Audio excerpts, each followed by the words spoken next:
On va réagir à toute dernière tier list.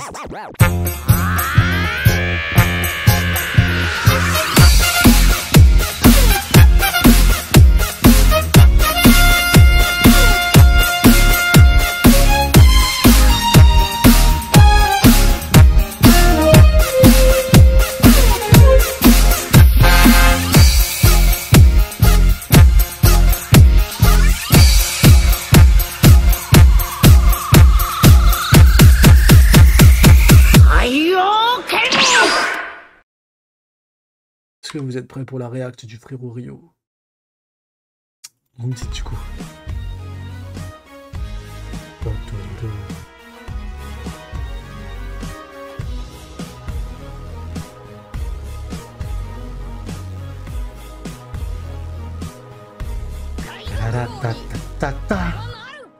Let's go. L'arc Egghead est un arc qui est incroyable. On a eu Shanks, on a eu Kid, Law, Barbe Noire, Garling, God Valley, un incroyable flashback. Singe et Garcia Saturne. L'arc est travaillé, l'arc est complet, l'arc est magistral. Je l'ai relu entièrement 3 fois pour faire cette vidéo. Bonjour à tous, ici c'est le Salonique Sensei, j'espère que vous allez bien. Aujourd'hui, je vous propose deux tier list. Pas une, mais deux. Une tier list prestation et une tier list puissance. Pour les prestations, on fait un peu le tour. Garp, Laruche, Egghead, l'île du Winner, Barbe Noire, Shanks, etc. On parlera un peu parce que et pour la tier list. Il y a plein de frérots, des fois, on a du mal à déceler si c'est prestation. Est-ce que la prestation, tu la mets dans le classement ou pas? Là, c'est carré. De puissance, eh bien c'est pareil, mais on parlera exclusivement de puissance. Êtes-vous prêts? Aujourd'hui, on parle de Egghead.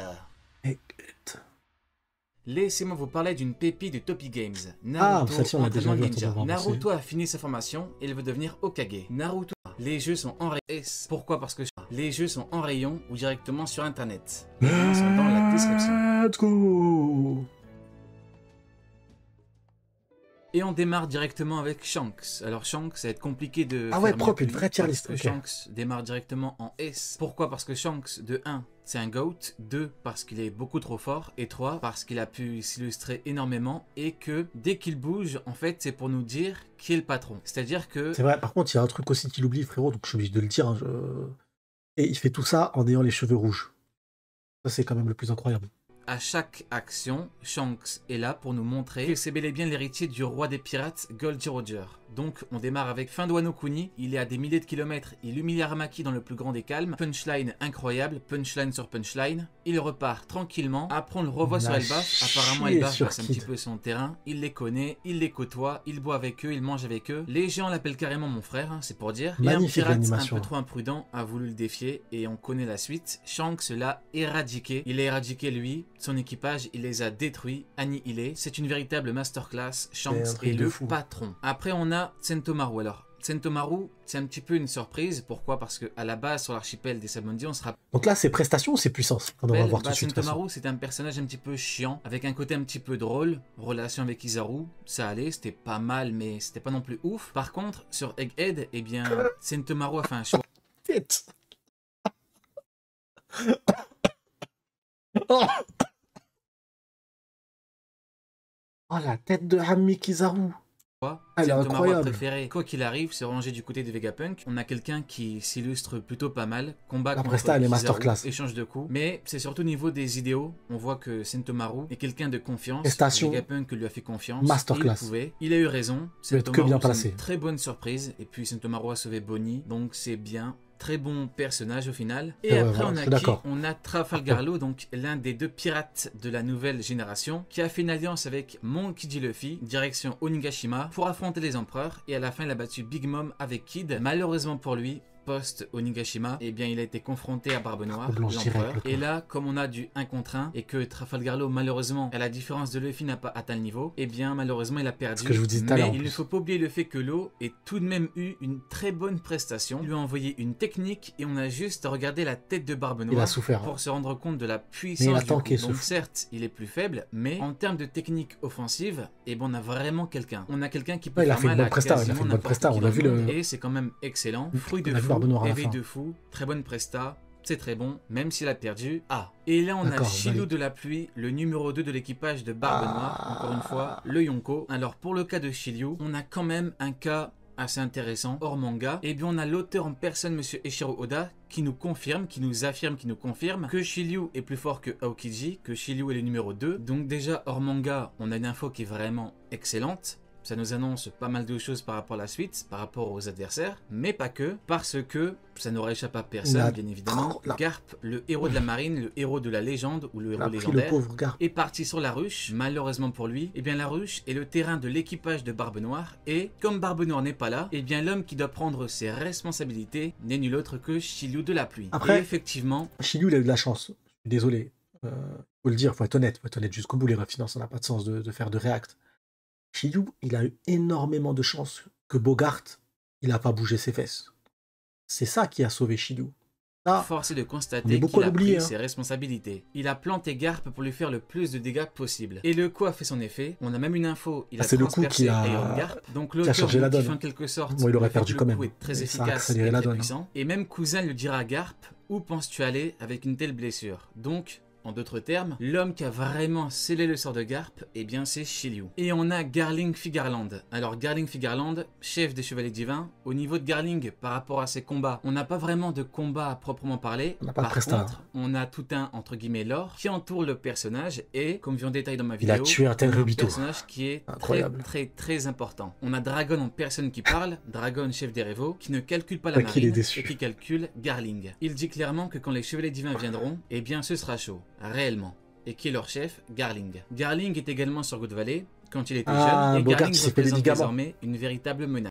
Bogart, il n'est pas venu parce qu'il s'est fait des ligaments, les refs. C'est la fameuse blessure des ligaments. Alors là, on a Usopp. Malheureusement, par rapport à Usopp, on n'a pas grand-chose. J'avoue, Garling en A, parce qu'il a quand même tué un Tenryubito.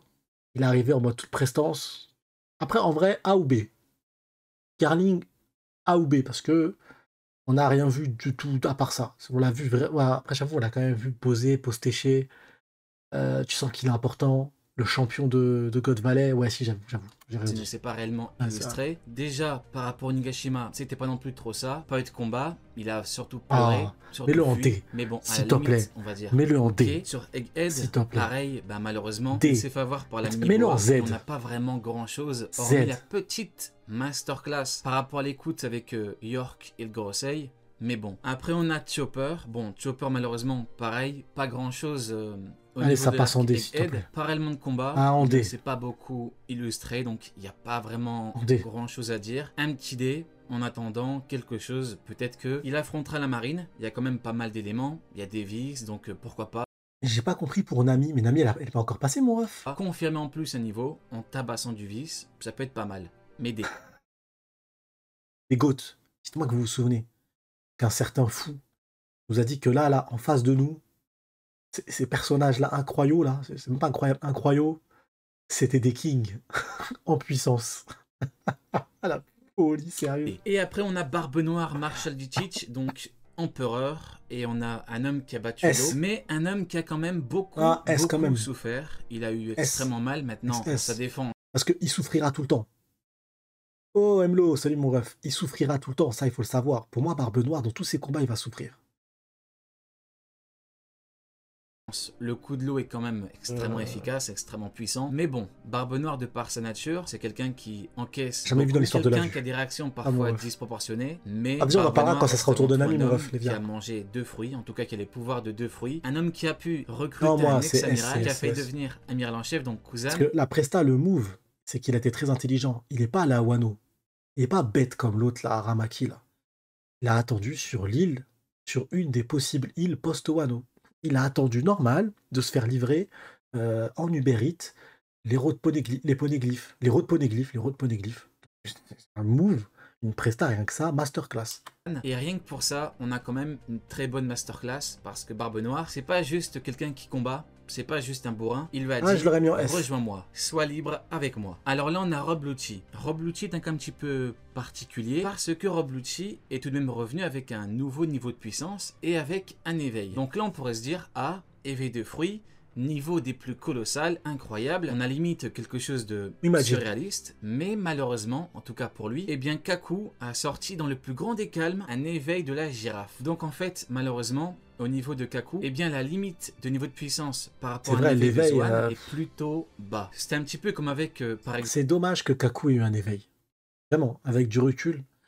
Parce que du coup, que Kaku il ait un éveil et qu'il soit aussi éclaté au sol par rapport aux vraies puissances actuellement face à Zoro, face aux vrais monstres, je te dis finalement l'éveil d'un fruit du démon, il est accessible à plein de personnes en fait. C'est pas obligé d'être vraiment un monstre pour Exemple, l'avoir. Doflamingo. Doflamingo qui avait éveillé son fruit, donc au niveau de la limite de puissance, pour un éveil de Paramecia, c'était Doflamingo. Pour les Zoan, on a Kaku. Mais bon, par rapport à Rob Lucci, déjà au niveau caractère, on peut noter que c'est un vrai rageux, il en veut encore à Luffy. Et ce qu'on peut noter, c'est qu'il croit qu'il pouvait réellement battre Luffy. Ouais, alors que Luffy l'avait tabassé sans acquis des rois. Écoute-moi, on travaille ensemble, mais ne tente pas d'attaquer les autres. Je dans les pommes. Elle lui a dit oui, très bien, de toute façon, c'est toi que je veux abattre. Donc déjà, première chose, dans la tête, ça va pas trop. Mais pour aller au-delà, eh bien on a un homme qui a trahi une alliance. Mais c'est fou quand même. Hein.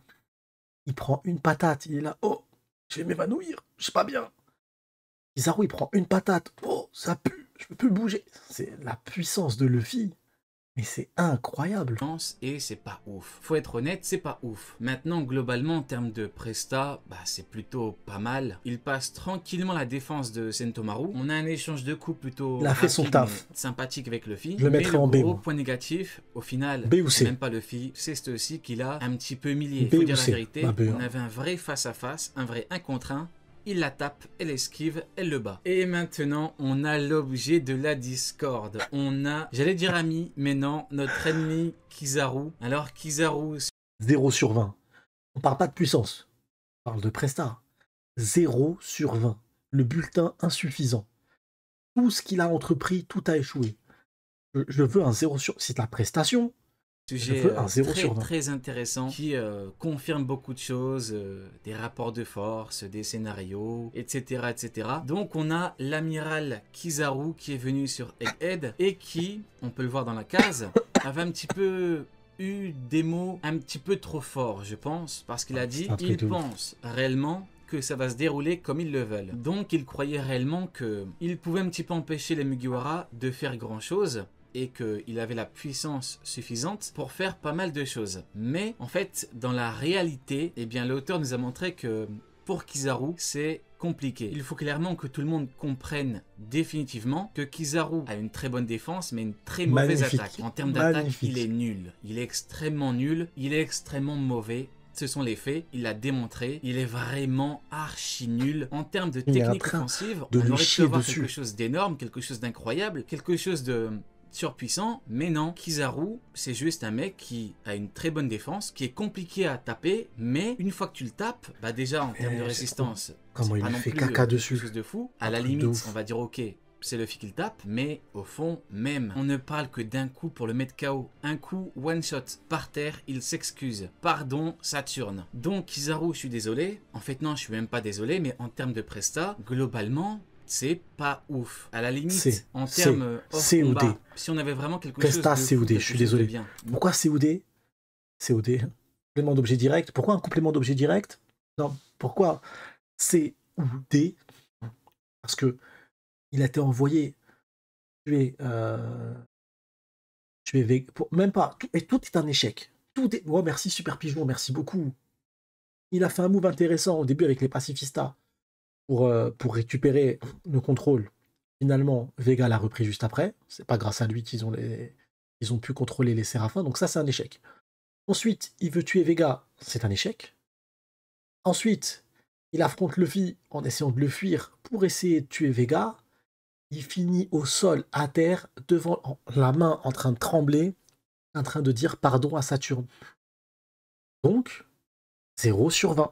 Je parle pas de puissance, du coup je parle de presta. Mais même hors combat, en termes de lore, si je puis dire, il n'y a pas grand chose. Kizaru, c'est un être soumis, un amiral soumis, qui est allé jusqu'à tabasser son neveu. Kizaru, c'est vraiment le petit chien, le petit caniche de la marine. C'est le petit chien de Saturne, faut dire la vérité. Et en termes de technique, encore une fois, il est très mauvais. Shockwave, incroyable. Quand on regarde Shiryu, un coup d'épée et Garp a failli perdre la vie. Pour Garling, actuellement, en termes de technique, il n'y a pas grand chose, mais Dragon parle de lui. Dragon calcule. Salut, Mme Sophia, j'espère que tu vas bien. J'aimerais bien le mettre en A, mais malheureusement, je ne peux pas. Il a tapé Luffy 2 fois, pas de dégâts. Rien, il ne lui a fait aucun dégât. Donc, je ne peux pas le mettre au-dessus de B. Ça peut être dommage, mais c'est comme ça. Ah non, c'est trop là. Tu es nul. Ah, j'aurais Après, midé. on a le Je vous jure que j'aurais midé. donc Séraphin prestation, de Jinbei. J'aurais midé. C'est un Séraphin, mais qui a tapé Sanji, et Sanji n'a pas bougé. Donc bon, à la limite, je vous disais on peut dire que c'est bien, incroyable. mais du côté de Sanji, parce que ça montre bien encore une fois qu'il est extrêmement résistant. Par contre, pour le cas de S-Shark, il voulait tabasser Nami, Nami lui a fait un petit peu mal, Sanji est venu, et on connaît le résultat. Donc, c'est. Et là, on a encore un problème avec le cas de Kuzan Aokiji. Kuzan est problématique, pourquoi? Parce que il a affronté donc, Garp, ex-mentor. Au niveau de l'histoire, c'était parfait. Kuzan n'a pas changé. Kuzan a changé de camp, donc c'était bien, mais in fine, si on réfléchit 2 minutes, on se dit que c'est quand même extrêmement grave. Garp, il est arrivé, il s'est dit bon, je fais un Galaxy Impact, Kobe est là, j'en profite, on part, il voit qui? Aokiji, il se dit quoi? Bon. Je sais pas c'est qui le frérot qui lui fait les animations comme ça, mais c'est incroyable. Eh bien, c'est parfait, mon ex-élève, il va me dire au revoir, à la limite, il va venir avec moi, mais non! Non, non, non, Kuzan lui a dit, le vieillard, tu restes là. Le vieillard, fallait pas venir. En fait, d'un côté pirate, c'est très bien. D'un côté marine, on se dit, c'est quand même très grave. D'un côté humain, humainement parlant, la décision est quand même, à minima, compliquée. C'est-à-dire qu'on a un Garp qui vient, qui se met en danger, qui met en danger des jeunes, qui attaque un territoire Yonko, même si Yonko n'est pas là, c'est quand même quelque chose de grave, et il tombe sur qui? Kuzan, ex-élève, qui lui dit quoi? Tu ne partiras pas. Avec du recul, je trouve que c'est quand même extrêmement grave, faut être honnête. c'est quand même un truc de fou. Garp, le pauvre, il était désemparé, il s'est dit mais c'est pas vrai. Non mais tu te fous de ma gueule, Kuzan. Et vu qu'il a pas voulu l'écouter, hop, Blue Hole. Et le Blue Hole illustre bien le fait que Garp, c'est quand même quelqu'un. Garp est quand même très fort. Alors que pour le cas de Kuzan, et Kuzan s'est fait taper 3 fois par Garp et par 2 fois, il a vraiment pris cher. Déjà le Blue Hole, il lui a mis une technique, il a dégagé par terre, il a mis du temps avant de revenir. Donc déjà, premier élément. Et deuxième élément, regarde un petit peu la tête de Kuzan alors que Garp ne l'a même pas encore touché. Donc, prestation plus ou moins discutable. D'ailleurs, c'est vraiment le coup de Shiryu. Ouais, je l'aurais mis en B. C'est les Garp, hein. C'est la mis en B de toute façon. Kuzan, d'ailleurs, de l'aveu même de Kuzan. Où crois-tu aller avec une telle blessure? Garp se tient le ventre. Donc franchement, je vais le mettre en B. Je peux pas non plus le mettre en A. Parce qu'il y a quand même pas mal de petits problèmes. Là, on n'a pas des conditions qui sont identiques aux conditions de Shiryu. C'est-à-dire que Shiryu le plante, par contre, juste et quand après, il le plante, il se met en danger. Il est devant on lui. discute pas les refs. Garp a entre guillemets tout le luxe de pouvoir le taper comme bon lui semble. Il peut utiliser le coup qu'il veut, la technique qu'il veut, le point qu'il veut, il fait ce qu'il veut. Et comme dit plus tôt, c'est qui le fou qui a fait ça? Et n'importe qui de plus ou moins puissant, qui a un très bon niveau, aurait pu lui faire très mal. Hormis Kizaru, parce que bon, la technique qu'il veut, le point qu'il veut, il fait ce qu'il tente, il se met en danger. Il est devant lui. Donc, Garp a entre guillemets tout le luxe de pouvoir le taper comme bon lui semble. Il peut utiliser le coup qu'il veut, la technique qu'il veut, le point qu'il veut, il fait ce qu'il veut. Et comme dit plus tôt, quelqu'un comme Trafalgar Law, n'importe qui de plus ou moins puissant, qui a un très bon niveau, aurait pu lui faire très mal. Hormis Kizaru, parce que bon, offensivement, il est extrêmement nul. C'est pas de ma faute. Kizaru, tu es mauvais. Là, Kuzan s'est quand même pris une petite fessée par Garp. Il faut le noter, il faut le notifier, il faut le dire. Donc, B. Après, on a Kaku. Bon, Kaku a voulu un petit peu faire le fou, mais Zoro l'a calmé directement. Toujours il a pris les de fruits, malheureusement, qui ne sert pas à grand chose. Kaku, c'est un petit peu un élément qui est là pour être là. Mon ref, c'est la famille. D. D tous les jours. Et s'il n'est pas en D, j'envoie un message au frérot tout de suite. Il est bon, entre guillemets, bon. C'est un bien grand mot. Il n'est pas extrêmement mauvais, quoique. Donc bon, allez, on va le mettre en C, parce que on peut pas non plus le mettre avec Usopp et... Non. Attendez. Ça, non. Non. Il est où mon WhatsApp? Il est là. Frérot. Je vais envoyer juste un non en majuscule. Non. Pas en C. Je suis obligé. Non, je suis désolé, mais non. Et je vous avais dit quoi? La dernière fois, quand on l'a appelé, il m'a envoyé un message à 1h30 du matin. Va mon ref? 1h30 du matin.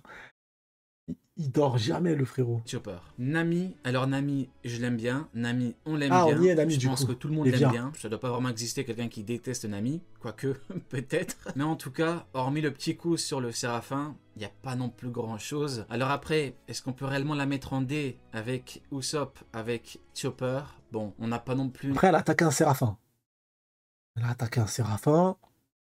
Une grande différence, mais je pense que sa place est plus en D qu'en C. Donc je l'aurais mis en C. Ah. Moi, j'aurais mis en C Nami parce qu'elle a porté ses couilles. Et ça, quand on connaît le personnage, c'est incroyable. Mais après, Kaku, c'est... Plus Kaku, il a le même nez qu'Usopp. C'est plus cohérent.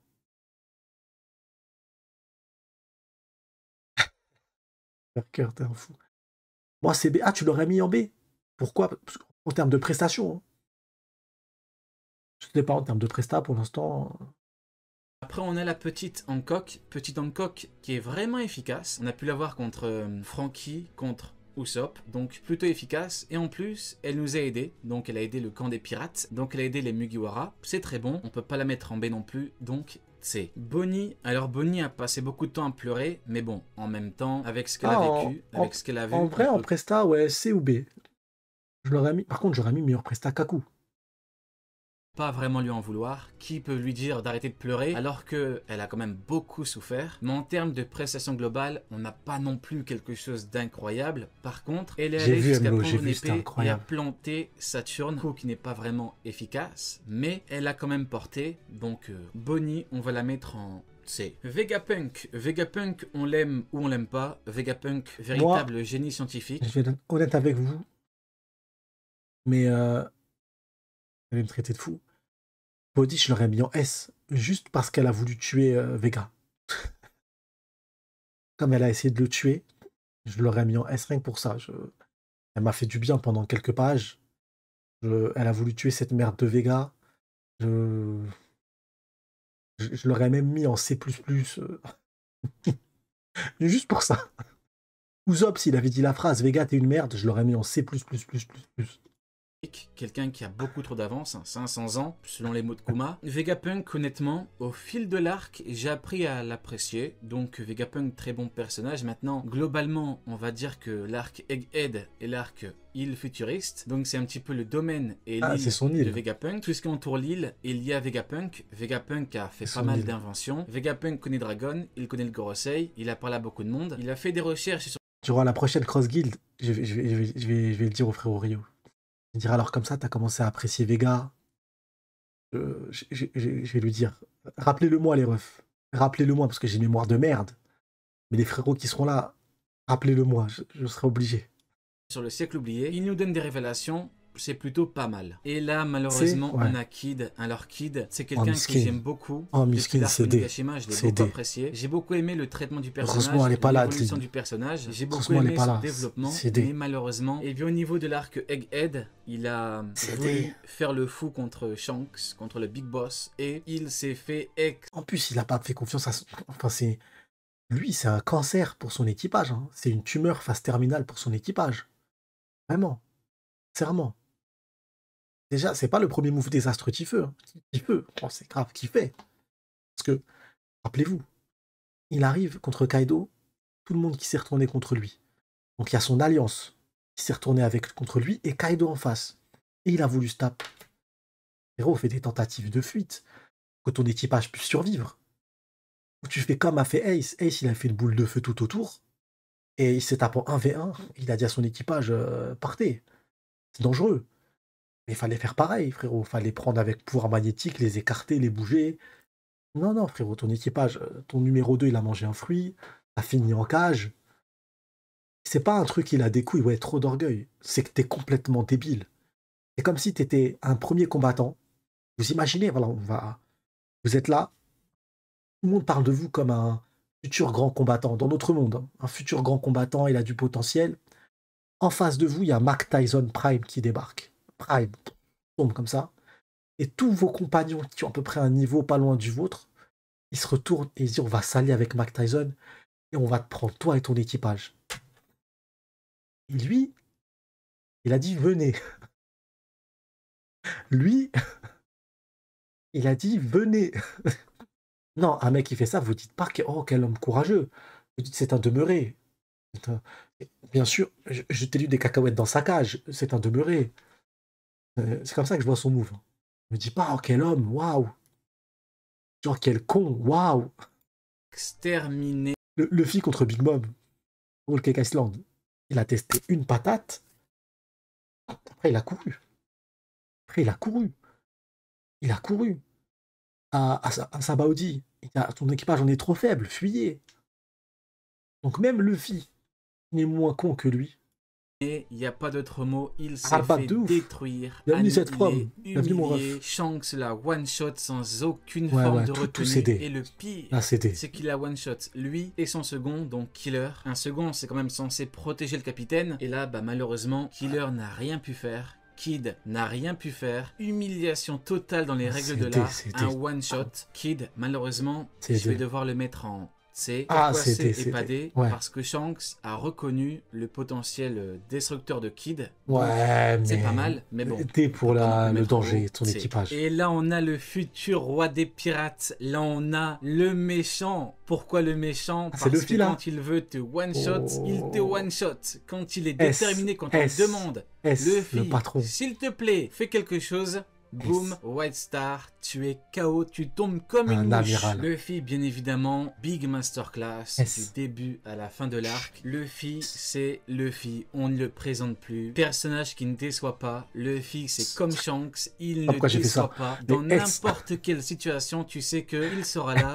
il répondra présent. Et effectivement, pour le cas de Egghead, il a été là, présent, et il a one-shot un amiral dans les règles de l'art. Magnifique, que voulez-vous de plus? Il a été digne d'éveiller les pouvoirs de Nika. Il représente désormais Nika, le guerrier libérateur. Merveilleux. Après on a Franky, et Franky malheureusement il n'a pas fait de démonstration particulière. Je ne peux pas le mettre au-dessus de D. C'est pas non plus un flop ultime, quoique chacun aura son avis là-dessus, mais bon, pour l'instant, même si Egghead et l'arc est un arc qui aurait pu être très lié à Franky, eh bien non, les choses ont fait que, et quand je dis les choses, bah bien évidemment, c'est les menaces, donc il a sauvé Luffy. Les combats ont fait que Franky est un petit peu en retrait. Il a sauvé les filles de Saturne. Jinbei, malheureusement, pareil. Jinbei un petit peu invisible. C'est dommage, mais malheureusement, Jinbei ne s'est pas encore illustré. Maintenant, c'est pas non plus définitif, hein, parce que l'arc n'est pas terminé. Et on n'est pas à l'abri d'une petite masterclass de Jinbei. D'ailleurs, c'est pareil pour les autres. Hein. En D, c'est provisoire pour l'instant. Mais voilà, on imagine bien que dans la suite de l'arc, on peut, pourquoi pas, avoir de bonnes actions. Et j'aurais mis Kaku avec Rondé. Donc, après on a Robin, pareil, D, elle s'est quand même un tout petit peu illustrée avec Lilith au début. Quand Shaka lui a dit, regarde Robin, regarde Zoro, eh bien ils peuvent t'anéantir à tout moment. Donc, ta vie, ton sort, dépend uniquement de leur choix. C'était pas mal. Après, on avait le truc avec Zoro, mais globalement, voilà, D. Et on a Isho Fujitora, donc amiral de la marine, amiral qui, eh bien... c'est plus ou moins illustré au niveau de Marie-Joise contre Karasu. Il avait vraiment du mal à battre Karasu. Donc lui et Aramaki ont eu du mal contre les révolutionnaires. Alors effectivement, on a comme info qu'il ne pouvait pas tout détruire, mais eh bien, la question s'était posée, et elle se pose encore. As-tu réellement besoin de tout détruire pour battre Morley et Karasu? D'ailleurs, Akainu avait, à juste titre, allumé l'excuse en disant moi je le classerais bien. Les excuses, il a permis aux esclaves de partir. C'est pas normal. Et il a totalement raison. Ils ont des épées, ils ont du haki, normalement tu peux gagner sans tout détruire, c'est pas normal. Luffy a one-shot Kizaru avec une patate. Maintenant pour le cas de Fujitora, eh bien il a libéré des prisonniers, il a vu que le combat s'éternisait, il a dû se dire, et pourquoi pas ne pas en profiter. C'est plutôt pas mal. Et puis il a affronté Aramaki, c'est beau pour ça, malgré le fait qu'il soit allié. Je le mettrais en B, bon, moi. Voilà, on peut pas non plus le mettre au-dessus de C. Moi je l'aurais mis en B. Et là on a Mr. C Buckingham. Alors Mr. C, ça va peut-être vous surprendre, mais Mr. C je la mets en B. Je la mets en B, pourquoi? Moi j'aurais mis Fuji en B. Au niveau de la révélation des rocks. Parce que le move il est masterclass. Mais au-delà, eh bien parce qu'en fait, c'est un amiral qui a protégé tes esclaves. Marie-Joie. Marie-Joie. Et il est parti avec sa tête sur les épaules. Il est parti normal. Il est parti pas mort. Il est parti en vie. Aussi à calmer la menace Rob Lucci dans le plus grand des calmes. Et là, on ne parle pas d'un coup par surprise. Hein. Là, on parle d'un coup donné en 1 contre 1. C'est un combat. Même, elle est infiltrée. On apprend, la presse, elle est masterclass parce qu'elle est infiltrée au GM depuis tant d'années.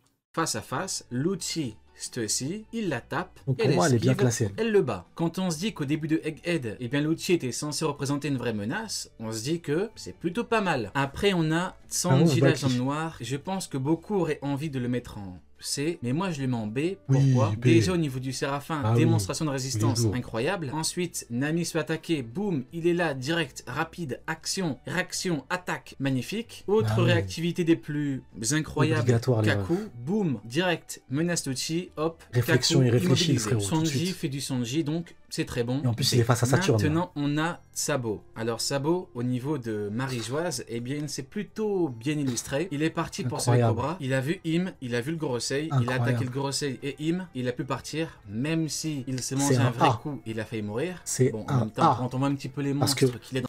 Finalement, il s'enfuit et il donne les informations après. Il donne toutes les infos aux révolutionnaires. À la fin, c'est une masterclass après ça. Ça se demandait même comment est-ce qu'il a fait pour rester en vie. Mais quoi qu'il arrive, in fine, eh bien, ce qu'il a fait, c'est pas mal. Il a, entre guillemets, fait ce qu'il avait à faire. Donc, c'est très bon. On va le mettre en C. Donc là, on a le mini Jinbei qui s'incruste encore une fois. On l'a déjà... on l'a déjà calé, mais là, apparemment, il s'incruste. Non, mini Jinbei, je ne vais pas te monter. Je vais te laisser en C. Voilà. Et après, il a retenté sa chance, mini Jinbei. Séraphin. Mini Jinbei. Il est incrusté dans le top. J'ai dit, je vais mettre une nouvelle veste, il va rien voir. On va mieux me classer. Qui, bien évidemment, est à l'image de l'original. Beaucoup de flow, une énorme épée, un caractère qui lui est propre. Mais quand il s'est retrouvé devant Zoro, c'était compliqué. Il a dû se dire, oula, en même temps, il a raison. Il a battu King. King, c'est un Lunaria adulte, second du roi des bêtes. King, l'incendie. Maintenant on a Zoro. Zoro, comme d'habitude, fidèle à lui-même, incroyable à tous les niveaux. Malheureusement, il n'y a pas non plus de très grande démonstration dans l'arc. Il n'y a rien eu pour l'instant. Le coup de pression au début, il est sympa. Parce que bon, Zoro, déjà on le connaît. Là, on ne parle que de l'arc Egghead. J'ai bien aimé le coup de pression qu'il a mis à la Vega qui est arrivé au tout début, qui s'est passé pour c'est moi Vegapunk. N'est pas terminé et qu'actuellement il affronte Rob Lucci. On n'est pas à l'abri d'une pure masterclass de sa part. Dans ce cas-là, eh bien on pourra le monter. Pour l'instant, encore une fois, provisoire. Mais ne vous inquiétez pas, je ferai un live YouTube en fin d'arc Egghead pour qu'on actualise la tier list si effectivement on a besoin de l'actualiser. Pour Dragon, pareil que pour Garling, malheureusement, on n'a pas vraiment de combat, mais il faut regarder tout ce qui entoure Dragon. Je lui mettrai une très mauvaise note en Presta, juste pour avoir pensé une seule seconde que Sabo a pu tuer Cobra, et faire tarir Cobra. Quand il a dit si jamais il fait ça, je pourrais pas le pardonner. Frérot, t'es censé avoir aucun doute, c'est Sabo. T'es censé avoir aucun doute, frérot. Dragon, il a douté de son second. Dragon est quelqu'un que l'auteur met de côté depuis très longtemps. C'est quelqu'un d'extrêmement fort, d'extrêmement puissant, de par tout ce qu'il représente et tout ce qu'il est autour de lui. Et bien on sent qu'on a une certaine montée en tension par rapport à Dragon et quand il va dévoiler ses véritables puissances, tout le monde sera choqué. Par exemple, on prend Saturne, il a dévoilé une forme démoniaque et tout le monde a été choqué. Maintenant, imaginez un petit peu Dragon. Dragon, c'est l'homme qui représente la révolution mondiale. Je le mettrais en B. Kobe.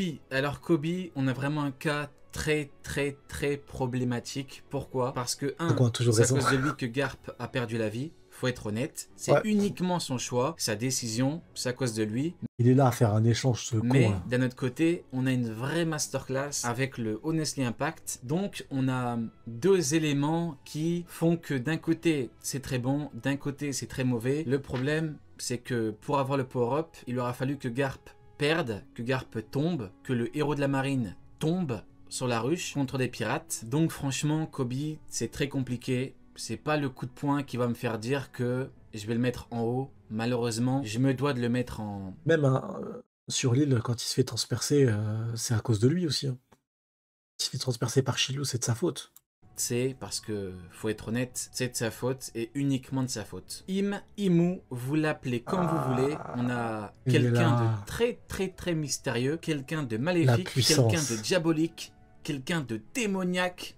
Tout en haut du monde, le Gorosei s'agenouille et quand on regarde un petit peu la tête des mecs du Gorosei et surtout de celui qu'on a vu le plus, donc Saturne, en chara-design, on va avoir une c'est pas quelqu'un qui rigole. Je le mets parce qu'effectivement maintenant je dis il, parce qu'au niveau des kanji, ce qui est utilisé c'est pour dire il, même si encore une fois rien n'est sûr. Au niveau de la représentation, là où Dragon représente la révolution mondiale, il me représente l'obscurité mondiale. Vient autour. Je lui mettrai pas un S Parce que Sabo a pu s'enfuir. Et sinon, ouais, c'est un A, je suis 1000 fois d'accord. Pour Daramaki Ryokugyo, l'homme qui s'est fait humilier par Shanks, l'homme qui s'est fait humilier par Morley. Morley est un géant, il est très grand, et pourtant Aramaki galère à le battre, il galère à le toucher, Morley s'en tape totalement de lui. Aramaki, c'est vraiment un troll d'Oda. Pour moi, il n'y a pas d'autre explication, c'est purement et simplement une espèce de troll d'Oda. Il a voulu troller tous les fans, il vient récupérer Luffy, alors qu'un simple con Wifi le fait fuir. Heureusement, il y a l'histoire avec Weeble, mais Weeble, on n'a pas d'infos. Au niveau de l'environnement, il n'y a pas de trace de combat, donc a priori, il n'y a pas eu de combat, donc il a dû utiliser les habitants. Voilà, c'est typiquement dans ce qu'il représente. Aramaki D. Maintenant, on a Singé Garcia Saturne du Conseil des 5 doyens, la plus haute autorité mondiale, dieu guerrier de la science et de la défense. Là, on a direct du S. Ouais, alors, vous me direz pourquoi. Eh bien, c'est simple, j'en ai parlé en détail il y a quelques jours. Saturne, à lui seul, procède à un basculement total de l'arc. À lui seul, il a tout renversé. On a eu un basculement total de l'arc, rien que de par sa présence. Il vient avec une forme démoniaque, une aura maléfique. Il est debout, son sang s'évapore.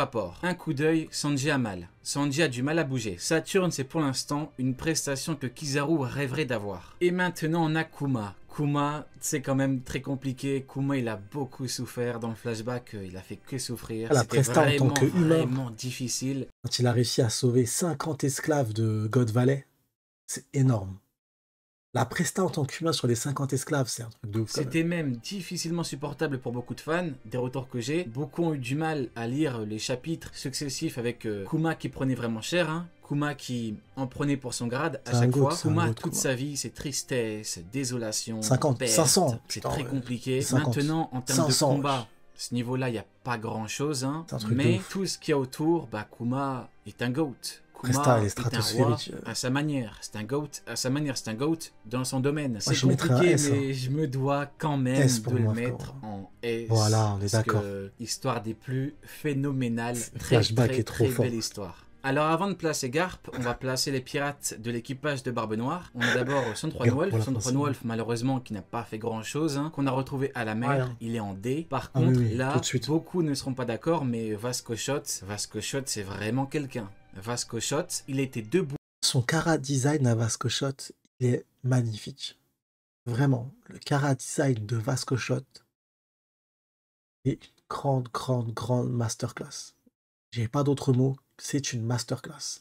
Devant Garp, héros de la marine, il l'a insulté, il lui a craché dessus dans le plus grand des calmes. Il s'en foutait, mais totalement. Garp, pas Garp, héros, pas héros, il s'en foutait. Je vais le mettre en C. Lui, c'est pas comme Sandroid Wolf. Lui, il a quand même ce petit truc qui me fait dire, c'est pas pareil. Avalo Pizarro. Alors là, je vais le mettre en C, mais je suis vraiment à 2 doigts de le mettre en B. Pourquoi? Il a encaissé la plus grande technique de Garp, Galaxy Divide, technique finale, technique ultime de Garp, le héros de la marine. Il l'a encaissé en pleine tête, il a pris des dégâts, il était debout. Pareil pour la technique de Kobe, de plein fouet dans son bras, et pourtant, il est debout. C'est quand même quelque chose de fou. En prenant en compte le fait qu'il prend les dégâts, on a quand même quelqu'un qui est resté debout après un coup de Garp et de son élève de plein fouet. C'est quand même quelque chose de plutôt pas mal. Et enfin Garp. Alors pour le cas de Garp, j'ai beaucoup réfléchi et j'en arrive à la même conclusion qu'on avait pour la vidéo review sur Garp. Au vu de son niveau, la prestation est quand même très bonne. Il est parti pour récupérer Kobe,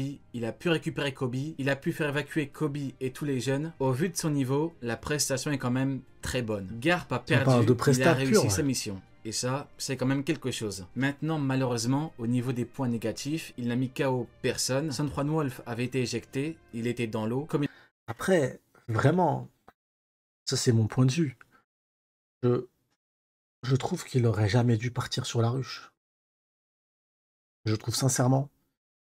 Plus, le pire dans l'histoire, et il le sait pas, c'est comme ça. C'est que ça se trouve, Perona, sans le bordel, elle aurait pu s'infiltrer avec son fruit du démon. Elle aurait pu le libérer en essayant de libérer Gecko Moria. Donc ça se trouve, il aurait pu sortir le boug. Mais venir avec une équipe de bras cassés, là où Shanks, par exemple, Shanks ne va pas à la ruche. Donc c'est un empereur. En termes de puissance, on est... l'équipage, il va pas sur la ruche. Il n'y va pas. Garp, il a pris une équipe de Kotorep. Il est parti, c'est une mission suicide. C'est un miracle qu'il n'y a que lui qui y reste. il est peut-être pas mort en plus, et qu'il n'y a que lui qui reste sur la ruche. C'est de l'ordre du miracle. Parce qu'au final, si jamais on avait eu un Bogart, pour de vrai, sans troll, sans troller, hein, si on avait eu un Bogart qui passe à l'action, Bogart combattant, même pas. Il était sur le bateau, il n'y a rien eu. Il n'y a rien eu du tout. Il n'y a rien eu du tout.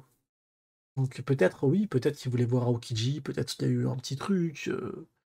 Mais la presta par rapport à son niveau, sur l'île, elle est masterclass. Là, c'est plus sur le choix d'y aller. Ouais, masterclass.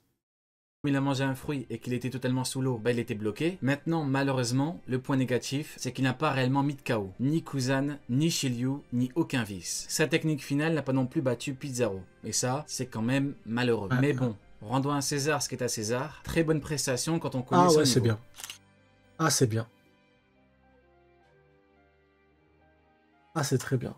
Et maintenant, c'est parti pour la partie puissance. Alors, on démarre directement avec Shanks. Donc, Shanks Ace, bien évidemment. Shanks Yonko, Empereur. Shanks qui peut one-shot un Kid. Shanks qui peut Milan Amiral. Shanks qui est incroyablement fort, puissant. Déjà, à la base, il était Yonko. Donc, c'était l'un des 4 pirates les plus puissants du monde. Actuellement, c'est le plus haut niveau du monde. Que dire de plus, à part qu'il est là. Parce qu'il est là. C'est le big boss du monde. Les jours de l'année. Après, on a Jinbei. Alors, Jinbei et Shishibukai. Jinbei, je vais le mettre en B. Donc, B, ça correspond à un niveau intermédiaire entre le niveau vice-amiral et le niveau amiral. Donc Jinbei est bien évidemment plus fort qu'un vice-amiral ou qu'un Tobiropo. Il nous l'a montré contre Wuzu. Par contre, par rapport au niveau supérieur, on n'a aucune confirmation actuellement, donc je ne peux pas le mettre au-dessus. Jinbei est là. Maintenant, on a Jewelry Bonnie. Jewelry Bonnie, donc Kuma. Jewelry Bonnie qui était une supernova, donc elle est membre de la génération terrible, mais Jewelry Bonnie qui n'a bien évidemment pas le niveau de Jinbei. Par contre, on peut noter que Bonnie a un très bon pouvoir, hein. Elle a un très bon fruit.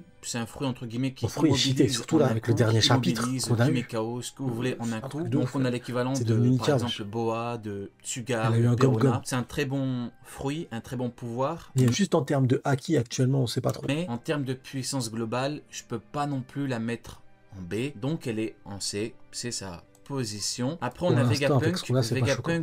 Vegapunk au niveau de sa technologie, si on additionne bien évidemment, faudrait lui donner un très bon niveau, mais on va parler du personnage, donc Vegapunk il est en D. Après on a Sentomaru. Au niveau caractéristique, on a une très bonne défense. Sentomaru a été entraîné par Kizaru, mais hormis le côté défense, offensivement, c'est pas ouf, et puis la défense, ça a ses limites, avec notamment Rob Lucci. Donc voilà, Sentomaru, c'est pas quelqu'un qui pourrait donner le combat de sa vie à Jinbei. Après malheureusement on a Usopp, et Usopp je ne peux pas le mettre en C, donc je vais le mettre en D. Pourquoi ? Parce que malheureusement en termes de combat, c'est pas trop ça. En termes de spécial pour lui, c'est pas ouf, c'est même inexistant ou quasiment inexistant. Ça dépend ce que vous voulez prendre en compte. Usopp, t'as une chance sur 2 d'avoir quelque chose de bien, et quand c'est quelque chose de bien, c'est énormément de chance. Live, j'ai rien compris frérot de tel, je dois être débile. Il m'a dit Sony dit live. Live. Ah, Sony dit. Non, j'ai rien compris frérot. Vraiment, sincèrement, je dois être débile. Barbe Noire, l'Empereur, Yami, Gura, recrutement de personnages extrêmement forts, extrêmement connus pour leur puissance, pour leur on s'en fera juste à la fin. La puissance, donc Shiryu, Kuzan, évadé du niveau 6, Barbe Noire, Ace, Empereur. On a Chopper. Chopper, je pourrais le mettre en D, à côté de Usopp, mais Chopper, au niveau de ses différentes formes, il est quand même complet. Il n'a pas eu de vrai combat dans l'arc Onigashima, ni dans l'arc Egghead Island d'ailleurs, mais Chopper peut frapper très fort. Chopper est rapide, il est parfois rapide, parfois très résistant, plusieurs caractéristiques particulières intéressantes, donc il est en C. Là, on a Rob Lucci. Rob Lucci, c'est quelqu'un qui fait débat, qui a beaucoup fait débat. J'ai vraiment beaucoup réfléchi sur le cas de Rob Lucci. J'ai vraiment analysé les scènes, les combats, les actions, les mots. Mais ce qu'on peut vraiment noter, c'est que Rob Lucci, c'est quelqu'un qui parle beaucoup. C'est quelqu'un qui pense pouvoir gérer un Luffy, qui pense pouvoir battre un Luffy. Mais Rob Lucci, c'est pas non plus quelqu'un qu'on peut mettre en haut du panier. C'est-à-dire que Rob Lucci, quand on regarde les faits, et uniquement les faits, on a eu Luffy qui l'a mis KO sans utiliser de haki. Donc faut dire la vérité. Est-ce que Luffy pourrait mettre KO un Zoro, un Sanji avec un coup sans haki? Bah forcément non, on ne peut pas réellement dire oui. On a le cas de Mist aussi qui est un gros point négatif pour Rob Lucci. Donc Rob Lucci, bah jusqu'à preuve du contraire, c'est un B. Et même, et je dis jusqu'à preuve du contraire, c'est plus une formulation qu'autre chose, hein, parce que concrètement, on a tout eu dans l'œuvre. Un chaos sans Haki, Mist aussi, un très beau combat, quand même compliqué. Après, on a Kizaru, amiral de la marine. Kizaru, comme dit plus tôt, offensivement, il est fort, exécrable, il est vraiment nul, il est mauvais. Mais en termes de défense, il est très bon. Maintenant, on connaît le niveau global de Kizaru, ce qu'on appelle le niveau amiral. Kizaru, c'est quelqu'un qui a du mal contre Marco, c'est quelqu'un qui a eu un échange de coups contre Marco. Il a tapé Barbe Blanche. Marco est directement intervenu, il lui a envoyé un coup de pied. Kizaru n'était pas trop chaud pour partir le combattre. Finalement, il a utilisé un stratagème douteux et Kizaru a clairement dit qu'il était plus faible que Rayleigh. Rayleigh qui dit lui-même concrètement qu'il est plus faible que Barbe Noire, donc un Yonko. Au niveau des rapports de force, tout est là. Kizaru a préféré capturer 500 pirates plutôt que de combattre Rayleigh, car il savait qu'il avait besoin d'un plan pour le vaincre. C'est ce qu'il a dit, c'est textuellement dit. Kizaru, c'est un amiral, il est en A, le A théorique, faisant référence au niveau intermédiaire. Là, on a le S Shark, donc on a le mini Jinbei. Le mini Jinbei, bon bah concrètement, c'est pas du C, c'est pas du A, on est plus dans un niveau intermédiaire. Ça tombe bien, ils sont là pour remplacer les Shichibukai. Résistance de Lunaria, technique de Kizaru, plusieurs particularités dont des fruits. C'est du B. Après, on a Eustace, Captain Kidd. J'hésiterais à les mettre en A, comme j'en parlais tout à l'heure. J'hésiterais de ouf, parce que franchement, ils ont une résistance de fou furieux. Kizaru, il n'a pas la résistance qu'un Lunaria, par exemple. Il ne l'a pas. Et on a vu Mini Mio qui a... Je pense qu'ils ont à peu près tous les mêmes niveaux, par contre, les Séraphins. Je pense pas qu'il y ait un Séraphin vraiment plus fort qu'un autre. Je pense qu'ils sont tous à peu près du même level. Pas comme les Shichibukai. Donc en vrai, là, et en plus, scénaristiquement parlant, ce que Oda a fait, il les a éloignés de tous les combats. Actuellement, il y a des combats, il ne participe pas. Il ne participe pas au combat.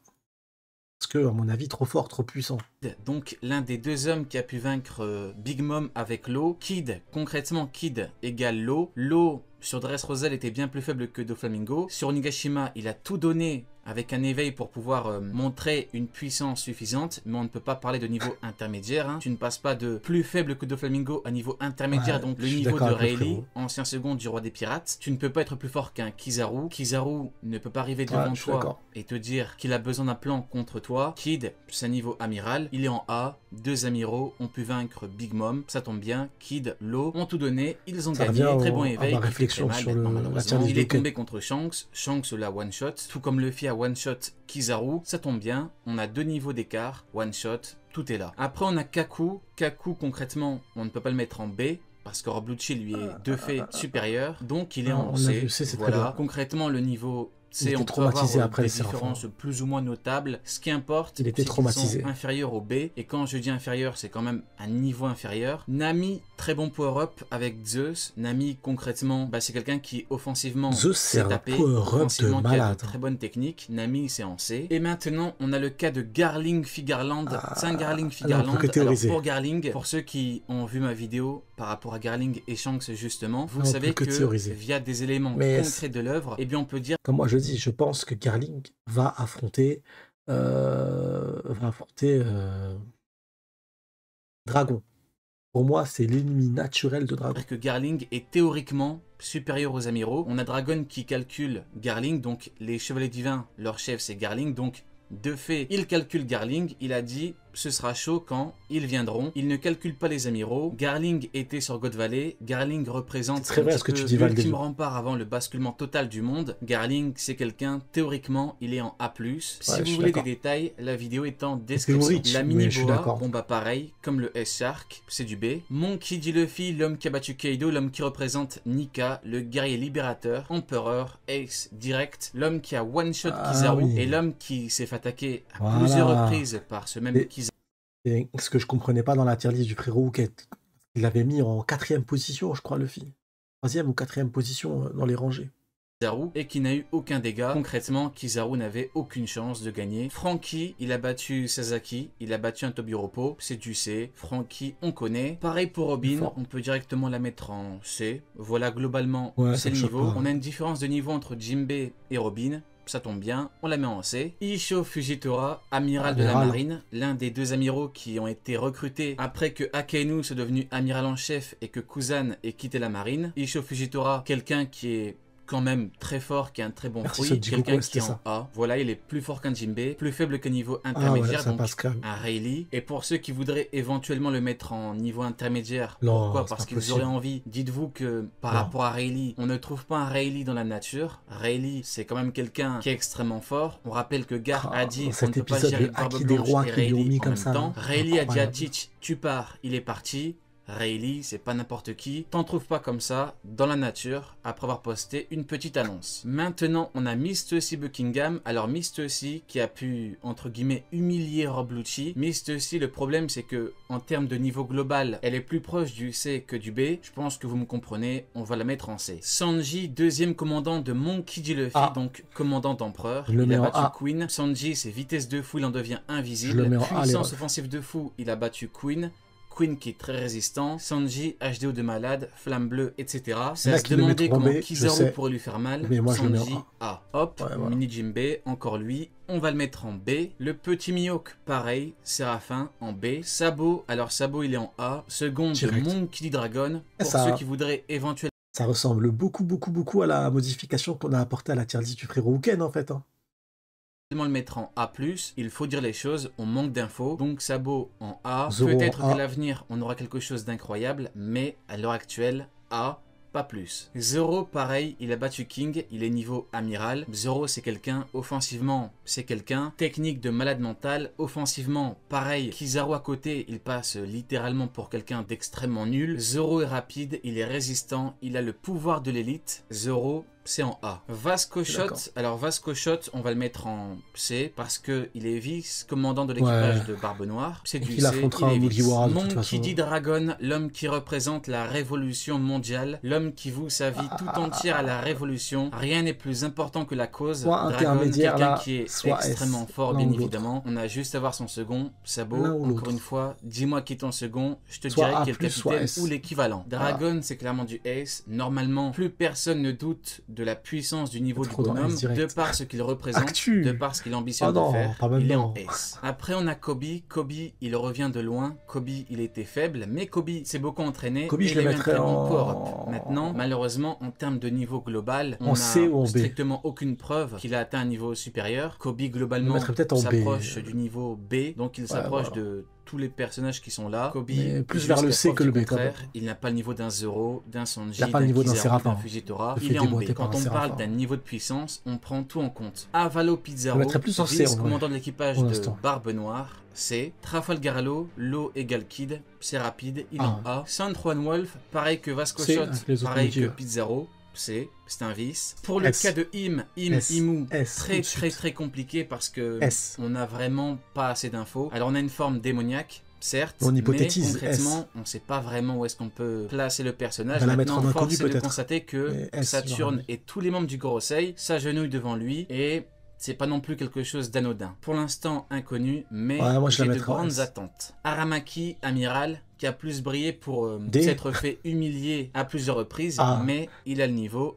Bartholomew Kuma, concrètement Kuma, c'est un Jinbei, c'est un Doflamingo, c'est un Rob Lucci, il est en B. Shiryu de la pluie, ex-gardien-chef, ex-égal de Magellan, mais qui a mangé un fruit et qui a un nouveau statut. Et Shiro Oda dit clairement qu'il est plus fort que Kuzan, mais plus fort ne veut pas forcément dire niveau supérieur. Il est en A. Après on a Garp. Garp, concrètement c'est niveau amiral. Garp, malheureusement, en termes de technique offensive, c'est impressionnant, mais en termes d'efficacité, il n'a pas one-shot grand monde. Concrètement, Garp actuel, c'est niveau amiral. Maintenant, certes, un coup d'épée, une patate de combattants qui n'ont pas le niveau Yonko, et il tombe par terre, il tombe KO, mais globalement, c'est le niveau, donc il est A. Kuzan, ex-amiral de la marine. Kuzan, commandant de Barbe Noire, c'est du A, tout est parfait, tout est là. Et enfin, Sanji Garcia, Saturne, alors là...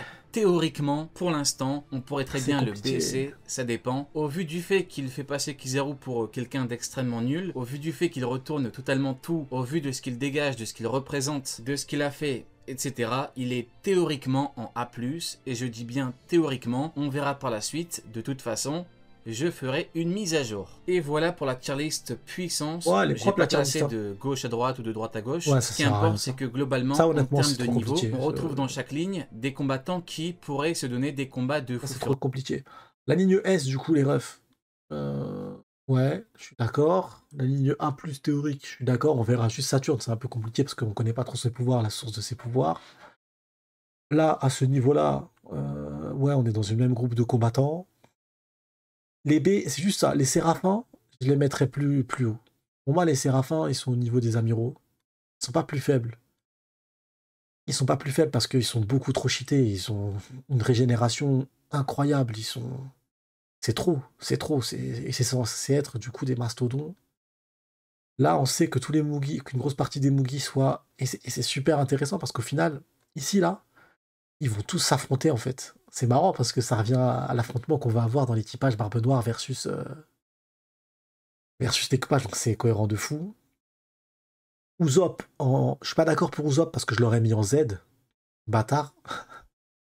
Je l'aurais mis en Z de fou tous les jours. Et Kaku, je l'aurais mis en D en vrai.